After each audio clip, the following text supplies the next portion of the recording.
Assalamualaikum warahmatullahi wabarakatuh. Perkenalkan, nama saya Anindya Prasna Hermasto dari kelas 10-4 nomor absen 8.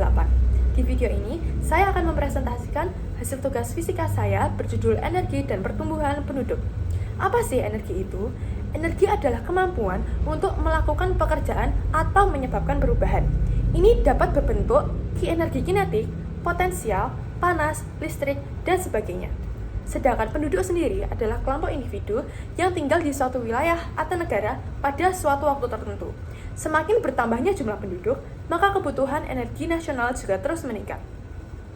Dampak energi dalam pertambahan penduduk. Yang pertama, peningkatan konsumsi energi, meningkatnya kebutuhan akan makanan, air, dan tempat tinggal, meningkatnya penggunaan kendaraan pribadi dan transportasi umum, meningkatnya penggunaan energi di sektor industri dan komersial. Kemudian ada penipisan sumber daya energi, penggunaan energi fosil yang berlebihan dapat menyebabkan penipisan sumber daya alam. Eksplorasi energi fosil dapat merusak lingkungan. Dan yang terakhir ada dampak terhadap kesehatan. Polusi udara dari pembakaran bahan bakar fosil dapat menyebabkan penyakit pernafasan. Pencemaran air dari limbah industri dapat menyebabkan penyakit pencernaan. Ketergantungan pada fosil. Yang pertama, peningkatan konsumsi bahan bakar fosil. Semakin banyak orang yang memerlukan energi untuk kebutuhan sehari-hari, transportasi, dan industri. Ini menyebabkan peningkatan konsumsi bahan bakar fosil seperti minyak, gas alam, dan batu bara. Kemudian ada ketergantungan yang meningkat. Semakin banyak penduduk yang bergantung pada bahan bakar fosil untuk memenuhi kebutuhan energi sehari-hari. Hal ini dapat meningkatkan ketergantungan pada sumber daya yang semakin terbatas. Bahan bakar fosil minyak, gas, dan batu bara akan habis dalam 30 tahun. Gas diproyeksikan akan habis 40 tahun lagi, yaitu sekitar 2060. Sementara batu bara diproyeksikan bakal ludes dalam kurun waktu 70 tahun dengan cadangan terakhirnya pada tahun 2090. Komitmen Indonesia mengembangkan energi bersih berbasis energi baru dan terbarukan untuk menggantikan bahan bakar berbasis fosil semakin terang benderang. Solusi berkelanjutan. Yang pertama ada peningkatan konsumsi bahan bakar fosil, transportasi berkelanjutan, dan pengelolaan lalu lintas dan perencanaan kota.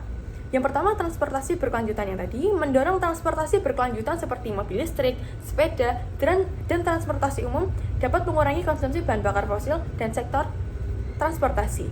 Kemudian pengelolaan lalu lintas dan perencanaan kota, mengembangkan perencanaan kota yang memprioritaskan transportasi publik, jaringan pejalan kaki, dan sepeda dapat mengurangi ketergantungan pada mobil pribadi dan minyak bumi.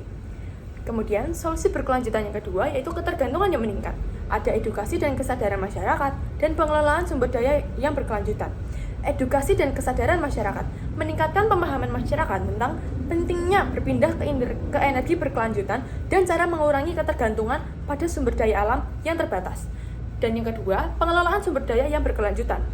Menerapkan praktik pengelolaan sumber daya alam yang berkelanjutan termasuk penanaman kembali, pertanian berkelanjutan, dan perlindungan habitat alami. Kemudian ada alternatif energi.